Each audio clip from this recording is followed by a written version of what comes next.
All right, we'll start this morning, though, with the president as he prepares to mark the end of his first year in office. He's putting a bookend on year one by holding a formal White House press conference, his first in months. President Biden last spoke with reporters at a news conference in Scotland in November, but today will be only the president's second solo domestic presser. The last time he held one at the White House was March 25th, nearly 10 months ago.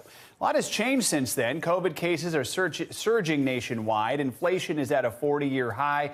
And the president's agenda is in limbo, with his goal of enacting new voting rights legislation expected to fail this week.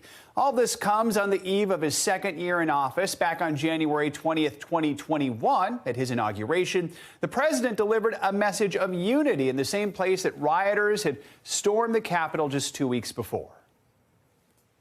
Today, on this January day, my whole soul is in this, bringing America together, uniting our people, uniting our nation. But what will the president's message be today with a plummeting approval rating and setbacks to his own agenda? NBC News is learning the White House is looking for a reset. NBC News White House correspondent Mike Memoli joins us now with more on this. So, Mike, what is the main message that President Biden will try to deliver today, knowing he's going to be facing some tough questions from the press corps?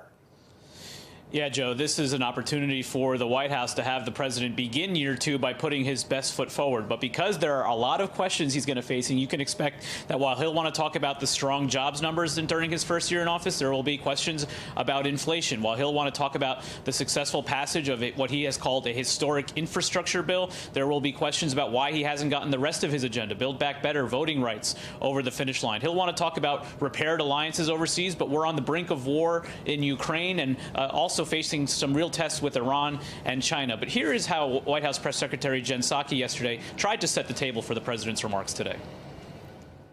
We need to build on that. The work is not done. The job is not done. And we are certainly not conveying it is. So our objective, and I think what you'll hear the president talk about tomorrow, is how to build on the foundation we laid in the first year.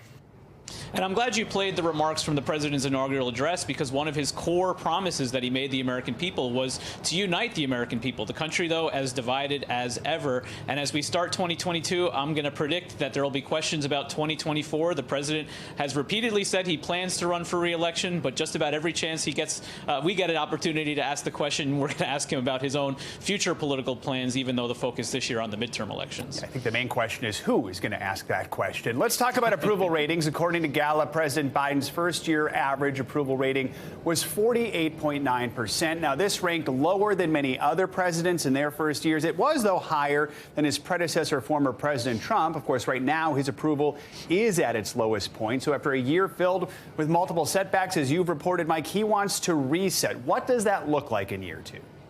Yeah, just about everyone in the administration that we've talked to agrees that the president has spent too much time in his first year in office bogged down in Washington and dealing with the sausage making. They want to see him do what they think he does best, talk directly to the American people, maybe get out of Washington to do that. But while there's a broad agreement on what that strategy should be, there's really a lot of still questions about what that execution looks like. And also, we have to say, this is sort of a typical talking point for an administration that is in tough political times, saying that they want to have the president speak more directly to the American people. It also is a campaign year. The president would naturally expect to be out on the campaign trail a lot, trying to boost Democratic candidates. The question, though, is if his approval ratings remain in dangerous territory for an incumbent president, for his party in a midterm year, will Democrats want him in their district? White House officials are telling me the president is being invited to come to talk to lawmakers in their districts to talk about the infrastructure plan, but we'll see what the invitation really looks like as we get closer to those elections. So, Mike, let's be clear. There have been many accomplishments in this first year, and there have been setbacks. So what do White House officials see as their biggest accomplishment and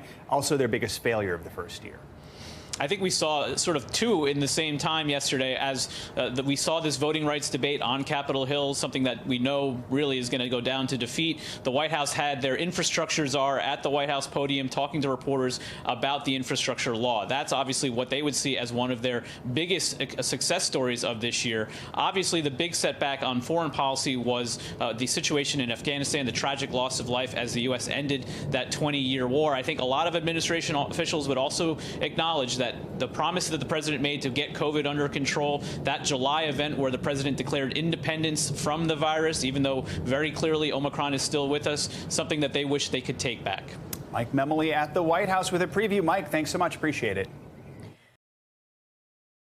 Thanks for watching our YouTube channel. Follow today's top stories and breaking news by downloading the NBC News app.